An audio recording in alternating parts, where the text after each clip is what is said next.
السلام علیکم ورحمت الله وبرکاته ملګرو د یو خوشخبری خبر مخې ته راغلی دی چې زمونږ په خیبر پښتونخوا کې چې کوم لګړ بګړ راوتی و چې هغه ډېر قتلیام هم کړی دی خو چې اوس د ټولو دنیا کوم امیرترین انسان دی بل ګیټس هغه 15 لکه ډالر انعام هغه کس له به ورکوي چې کوم کس لګړ بګړ ژوندی ونیسي او بل ګیټس ته په حواله کړي ملګرو نو ټول معلومات در سره زمونږ د ویډیو کې خامخا وګورئ کو تاسو زمونږ چینل کې نه وي نو مهرباني وکړئ زمونږ د چینل مخه در سره سبسکرایب کړئ او خوا کې ور سره د ټلې بټن وهئ چې تاسو ته زمونږ خبر ډېر زر در رسي ملګرو لګړ بګړ یو داسې ځناور دی چې دا په مردان کې راښکاره شوی دی لګړ بګړ ډېر زنانه هم زخمیان کړي او ډېر ماشومانان یې هم قتلیام کړي او ډېر زخمیان کړي هم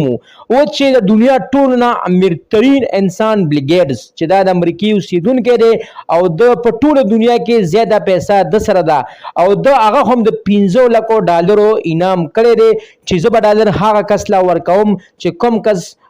لګړ بګړ ونیسي او مال یې راکړي ملګرو اوس هغه ځوانانو لپاره د 15 لکه ډالرو ډېره خوشخبري ده چې هغوی دي زر تر زره هغه لګړ بګړ ځناور ګرفتار کړي او زر تر زره د بل ګیټس ته حواله کړي چې هغه ولا 15 لکه ډالر ورکړي او هغه به ډېر زیات مالداره هم شي ملګرو چې کله هم دا خبر خور شوی دی ډېر ځوانان لګې دي د لګړ بګړ په تلاش کې دي خو نن 15 شپږم ورځ ده لا تر اوسه پورې لګړ بګړ نه چا له په لاس باندې ورغلی دی او نه چا ګرفتار کړی دی ملګرو خدای خبر چې کوم یو خوش قسمته وي چې هغه 15 لکه ډالر ګټي او هغه ولا دغه امیرترین انسان بل ګیټس چې هغه په خپل لاس باندې ورکوي او کېدای شي چې ول د امریکای ویزا خو مو کی ملګرو چې کوم ځوانان هم د دې موقع نه پیدا اغسل غواړي نظر تر زره دی لګړ بګړ گرفتار کړي ملګرو زمونږ د طرف نه دغه معلوماتو دغه رنګ معلوماتو د لپاره زمونږ د چینل مخه در سره ضرور سبسکرایب کړئ او خوا کې ور سره ضرور د ټلې نشان وهئ چې تاسو ته زموږ خبر ډېر زر در رسي